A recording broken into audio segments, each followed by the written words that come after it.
Hello दोस्तों, नमस्कार, जय हिंद। मैं सूरज, आपका स्वागत है हमारे फिर से इस चैनल पर। दोस्तों, अभी आप देख रहे हैं कि हमारे देश में जो माहौल है ना, वो नफ़रत का माहौल चल रहा है। और नफ़रत का माहौल इसलिए चल रहा है ना, क्योंकि कुछ लोग थे जो कि बहुलता में थे, बहुसंख्यक में थे, लेकिन वो लोग अपना औकात ना भूल चुके थे और उन्हें अपनी क्या होने वाली,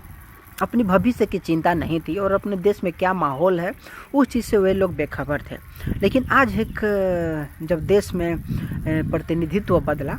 तो लोगों के मन में ना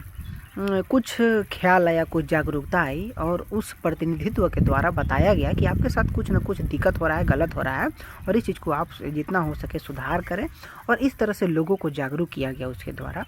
लेकिन जो लोग बरसों से मज़ा मारते आए थे, जो लोग बरसों से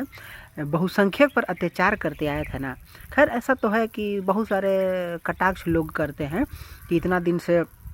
हिंदू खतरे में नहीं था और आज खतरे में है, लेकिन ऐसा नहीं था। हिंदू वास्तव में यदि देखा जाए ना तो खतरे में बहुत पहले से था, लेकिन उसे इस बात की अंदाज़ा नहीं थी। बहुत सारे ऐसे चीज़ होते थे जिसे कि नज़रअंदाज किया जा रहा था उन हिंदुओं के द्वारा।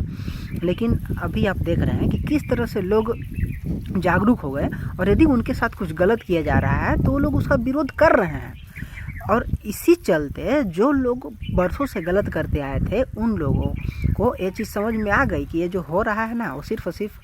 यह जो वर्तमान में प्रतिनिधित्व है उसके कहने पर हो रहा है और उसके समझाने पर हो रहा है। नहीं तो लोग तो अपना रोजी रोटी में लगे हुए थे और उनके साथ क्या हो रहा है, उनके भविष्य के साथ क्या होगा, ये चीज़ किसी को मालूम ही नहीं था, मतलब ही नहीं था। लेकिन अक्सर देखा जा रहा है कि आज जब बहुसंख्यक लोग जब जागरूक हो रहे हैं, जब उनसे डट करके सामना कर रहे हैं, जब वो लोग गलत कर रहे हैं तो उसका विरोध कर रहे हैं, तो आज वही अल्पसंख्यक लोग जो बरसों से अत्याचार करते आए थे उन लोगों के पिछवाड़े में मिर्ची लग रही है। लेकिन सबसे दिलचस्प बात यह है ना कि यदि एक बहुसंख्यक समाज के व्यक्ति यदि अल्पसंख्यक के धर्म के बारे में यदि कुछ बोल दे, किसी बड़े स्कॉलर के बारे में, स्कॉलर तो नहीं बोलेंगे क्योंकि स्कॉलर विद्वान को बोला जाता है, लेकिन यहाँ पर लोग विद्वान नहीं, भड़काने वाले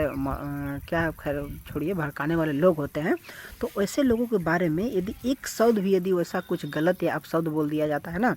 तो पहले गिरफ्तार कर लिया जाता था और आज भी वो माहौल बदला नहीं है। आज भी यदि अल्पसंख्यक के बारे में यदि थोड़ा सा भी कुछ गलत और उन्हें पर्दाफाश करने के लिए कुछ ऐसी चीज़ बोल दी जाए ना, तो वो लोग